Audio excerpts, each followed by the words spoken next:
Congress party దొంగే దొంగ దొంగ అన్నట్టు ఈరోజు 22 నెలల అధికారాన్ని అనుభవిస్తూ ఇచ్చిన ఏ ఒక్క హామీని కూడా నెరవేర్చకుండా దివాలా కోరు కాంగ్రెస్ పార్టీ దిక్కు తోచక ఏం చేయాలో తెలియట్లేదు. 22 నెలల నుండి చేస్తున్న కార్యక్రమంలో మేమిచ్చిన కళ్యాణ లక్ష్మికి సంబంధించిన ₹1,00,000 చెక్కులు, సీఎం రిలీఫ్ ఫండ్ చెక్కులు తప్ప ఎక్కడ కూడా తట్ట మట్టి తీసే పనులు కానీ, అదేవిధంగా ప్రభుత్వ పరంగా ఒక పథకాన్ని లేదా ఒక ప్రాజెక్టును శంకుస్థాపన కానీ లేదా ప్రారంభించిన కానీ చేసిన సందర్భం లేదు. దేవుళ్ళ మీద కనబడ్డ దేవుళ్ళ మీద ఒట్టేసుడు, పండుగలను టార్గెట్ చేసుకొని ఆ పండుగకి ఇస్తాం ఈ పండుగకి ఇస్తామని చెప్పుడు, 100 రోజులు అని చెప్పుడు రకరకాలుగా మభ్యపెట్టే కార్యక్రమే ఉంది. కానీ ఇప్పటి వరకు గణపురం నియోజకవర్గం ప్రత్యేకంగా దేవాదుల గురించి మాట్లాడాల్సి వస్తే దాదాపు 8 సార్లు క్యాబినెట్ మంత్రులు, జిల్లాకు సంబంధించిన ఎమ్మెల్యేలు అనేక మార్లు దేవాదులకు ప్రాధాన్యత ఇస్తామని చెప్పేసి కాయిదాలకే పరిమితం చేస్తూ ఇప్పటి వరకు 22 నెలల్లో ఒక్క పైస అంటే ఒక్క పైస కూడా విడుదల చేయలేదు. దేవన్నపేట 3rd ఫేజ్ 6th ప్యాకేజీకి సంబంధించిన సర్జిపుల్లో నీళ్ళు వచ్చున్నాయి. కానీ దాదాపు 75,000 ఎకరాలకు నీళ్ళిచ్చే 5 కోట్ల మెయింటెనెన్స్ ఇవ్వలేక ఇప్పటి వరకు ఆ మోటార్లు ఆన్ చేయలేదు. ఇప్పటి వరకు కూడా ఎస్టిమేషన్ల మీద ఎస్టిమేషన్లు, ప్రపోజల్స్ మీద ప్రపోజల్స్, 1,001 కోట్ల ఎస్టిమేషన్తో మళ్ళీ పంపించామని చెప్తారు. అదేవిధంగా 1,015 కోట్ల క్యాబినెట్ అప్రూవల్ అయిందని ఇంకో మాట చెప్తారు. అంకెల గారడితో కాలాన్ని ఎల్లదీస్తున్నది కాంగ్రెస్ పార్టీ. సిగ్గు శరం లేకుండా ఈరోజు డోకా కార్డు, బీఆర్ఎస్ డోకా కార్డు అని చెప్పేసి పులిని చూసి నక్క వాత పెట్టుకున్నట్టు ఈరోజు బీఆర్ఎస్ ప్రభుత్వము 10 సంవత్సరాలు చేసిన అభివృద్ధి సంక్షేమాలు దేశానికి ఆదర్శం. ఏ రంగం తీసుకున్నా కూడా అన్ని రంగాలలో భారతదేశంలో ఉన్న ఇతర రాష్ట్రాలు అనుసరించే విధంగా పథకాలు తీసుకురావడం జరిగింది. నిండు పార్లమెంట్లో రఘునందన్ గారు ఎంపీ గారు అడిగిన ప్రశ్నకు ఓన్లీ కేసీఆర్ గారి ప్రభుత్వం తీసుకొచ్చిన అప్పు మొత్తం కూడా 2,20,000 మాత్రమే, 20,000 కోట్లు మాత్రమే అని చెప్పేసి స్పష్టంగా నిండు సభలో చెప్పడం జరిగింది. ఈరోజు రేవంత్ రెడ్డి 22 నెలల్లోనే దానికంటే ఎక్కువ అప్పు తీసుకొచ్చి ఇప్పటి వరకు ఒక్క ప్రాజెక్టు కానీ, ఎక్కడన్నా ప్రభుత్వ ఆస్తులు పెంచడం కానీ, ఒక ప్రాజెక్టు తీసుకొచ్చి దానికోసము ఖర్చు చేయడం కానీ ఎక్కడ కూడా లేకుండా ఈరోజు ముఖ్యమంత్రి పదవి కాపాడుకోవడం కోసం రాహుల్ గాంధీకి కప్పంగా పెట్టడానికి అప్పులు తీసుకొచ్చే పరిస్థితి కనబడతా ఉన్నది. ఈరోజు గ్రామాలకు వెళితే ఏ ఇంటికి వెళ్ళినా కూడా ఆ ఇంటిల్లి పాదులకు కేసీఆర్ సంక్షేమాలే ఇప్పటి వరకు అందుతున్నాయి. ఆ ఇంట్లో రైతుంటే రైతు బంధు కింద 11 సార్లు 73,000 కోట్ల రూపాయలు ఇచ్చిన చరిత్ర కేసీఆర్ గారిది.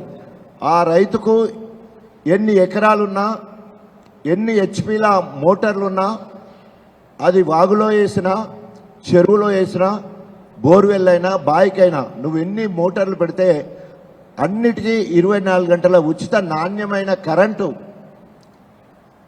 ఇచ్చిన చరిత్ర కేసీఆర్ గారిది. రైతు చనిపోతే దినం వెళ్ళక ముందే 5 లక్షలు ఇచ్చిన చరిత్ర కేసీఆర్ గారిది. ఐక్యరాజ్య సమితి సైతం మెచ్చుకున్న చరిత్ర కేసీఆర్ గారి పాలనది. ఆ రైతుకు బిడ్డ ఉంటే కళ్యాణ లక్ష్యం పేరు మీద 1,00,000 రూపాయలు, ఆ రైతుకు తండ్రి తల్లి ఉంటే వాళ్ళ ఖర్చుల కోసము 200 ఉన్న వాటి 2,000 రూపాయల పెన్షను, ఆ రైతు గొల్లకూరమైతే వారికి అన్ని రైతు బెనిఫిట్స్తో పాటు అదనంగా 20 గొర్రెపిల్లలు పొట్టేలు, ముదిరాజు వాళ్ళైతే 35,000 కోట్ల చేప పిల్లలు ఇచ్చిన చరిత్ర. ఆ ఇంట్లో 10వ తరగతి లోపు చదివే పిల్లలకు 1,021 రెసిడెన్షియల్ ఇంగ్లీష్ మీడియంలో 1,20,000 పెట్టి ఒక్కొక్క విద్యార్థికి ఇచ్చి చేసిన చరిత్ర. నా భూతో నా భవిష్యత్. భారతదేశం మొత్తంలో ఎక్కువ రెసిడెన్షియల్ స్కూల్స్ ఉన్నది ఎక్కడ అంటే అది తెలంగాణలో.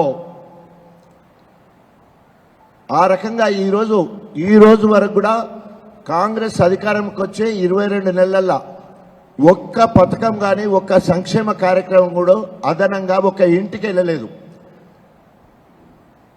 ఈరోజు ఎవరైనా ఆ ఇంటికి పోయి రేపు లోకల్ బాడీ ఎన్నికల్లో ఓటు అడగాలంటే ఆ ఇంట్లో ఉన్న ఇల్లాలు నాకు 55,000 బాకీ పడ్డామని అడగడానికి సిద్ధంగా ఉంది. పెళ్ళైన నూతన వధువు నాకు తులం బంగారం ఇస్తానన్న ఇవ్వలే, డోకా చేసినాం అని చెప్పేసి. అసలు డోకా చేసింది కాంగ్రెస్ అయితే ఇచ్చిన హామీలే కాకుండా అనేక హామీలు ప్రజల అవసరాల నిమిత్తం. ఇప్పుడు నేను చెప్పిన ఇంటింటికి ఈ సంక్షేమాలు ఎక్కడ మేనిఫెస్టోలో మేము పెట్టలేదు, కళ్యాణ లక్ష్యం పెట్టలేదు. అదేవిధంగా వికలాంగులకు 4,000 రూపాయలు, ఆ ఇంట్లో ఒంటరి మహిళలు ఉంటే 2,000 రూపాయలు, ఆ ఇంట్లో మరి చేనేత కార్మికుడు, గీతా కార్మికుడు, HIV పేషెంటు, రీనల్ ఫెయిల్యూర్కి సంబంధించిన పేషెంట్ కూడా మానవీయ కోణంలో ఆలోచించి 2,000 పెన్షన్ ఇచ్చింది కేసీఆర్ గారి ప్రభుత్వం. ఈరోజు డోకా చేసింది కాంగ్రెస్. ప్రజలకు అనేక రకాల అలివిగాని హామీలు ఇచ్చి డోకా చేసిన దగుల్బాజీ ప్రభుత్వం ఈరోజు కాంగ్రెస్ ప్రభుత్వం. ఎక్కడ పోయినా కూడా ఊరికి వెళితే ఊళ్ళో ప్రతి ఊరికి గ్రామ panchayat, tractor, trolley, tanker, nursery, పల్లె ప్రకృతి వనము, శ్మశాన వాటిక, డంపింగ్ యార్డు, సెగ్రిగేషన్ షెడ్, క్రీడా ప్రాంగణం. ఈరోజు ఊరు మొత్తానికి ఇచ్చిన పనులన్నీ కేసీఆర్ గారి మానసపుత్రిక లెక్క గ్రామాలు సర్వతోముఖాభివృద్ధి చెందాలనే ఉద్దేశంతో చేసినప్పుడు కేంద్ర ప్రభుత్వం ప్రకటించిన మొదటి ఉత్తమ గ్రామాలు తెలంగాణే. మొదటి 20 స్థానాలలో 19 స్థానాలు కూడా మరి తెలంగాణవే. అందులో నెల్లుట్ల అనే గ్రామం లింగాల్ గన్పూర్ జాతీయ స్థాయిలో అవార్డు రావడం జరిగింది. ఈరోజు ఇంట్లో అన్ని పథకాలు ఇచ్చింది కేసీఆరే, ఊరికి అన్ని మౌలిక సదుపాయాలు కల్పించింది కేసీఆరే. ఊరు బయటికి వెళ్తే మిషన్ కాకతీయ ద్వారా 45,000 చెరువులను మరమ్మతులు చేస్తే జాతీయ స్థాయిలో అవార్డు రావడం జరిగింది. అనేక అవార్డులు. అసలు నక్కకు నాగలోకానికి ఉన్నంత తేడా కాంగ్రెస్కు బీఆర్ఎస్ ప్రభుత్వానికి. అయిపోయింది కాంగ్రెస్ పని తుప్ప. ఎక్కడ కూడా ప్రజలు ఈసడించుకుంటున్నారు కాంగ్రెస్ పార్టీ పేరు చెప్తేనే. దాదాపు నేను గణపురం నియోజకవర్గంలో 146 గ్రామాలు ఉంటే ప్రతి గ్రామాన్ని రోజు 5-6 గ్రామాల చొప్పున మొత్తం తిరిగి ప్రజల నాడి చూస్తే ఎప్పుడు ఏ ఎలక్షన్లు వచ్చినా కాంగ్రెస్కు కర్రు కాల్చి వాత పెట్టడానికి సిద్ధంగా ఉన్నారు. కాంగ్రెస్ డొల్లాతనం బయటపడ్డది, డోకా చేసింది, నమ్మించి మోసం చేసింది. నమ్మి నానబోస్తే పుచ్చిబుర్రలన్నట్టు ఇవాళ కాంగ్రెస్ పార్టీ ప్రజలలో ఫెయిల్ అయిపోయింది. ప్రజల నాడి తెలవడం కోసం మ్యాండేటరీగా రేపు వచ్చే ఎన్నికలను కాంగ్రెస్ తీసుకోవాలి, ప్రజలు ఇచ్చే తీర్పుకు సిద్ధంగా ఉండాలని చెప్పేసి కాంగ్రెస్ పార్టీని డిమాండ్ చేస్తూ ఇప్పటికైనా ఇచ్చిన హామీలు నెరవేర్చడానికి ఉండాలి. లేకపోతే ప్రధాన ప్రతిపక్షంగా హెచ్చరిస్తా ఉన్నాం, మిమ్మల్ని వేటాడతాం, వెంటాడతాం. మీరు ఇచ్చిన హామీలు నెరవేరే వరకు కూడా మిమ్మల్ని తరిమి కొడతామని చెప్పేసి తెలియజేస్తూ సెలవు తీసుకుంటాం.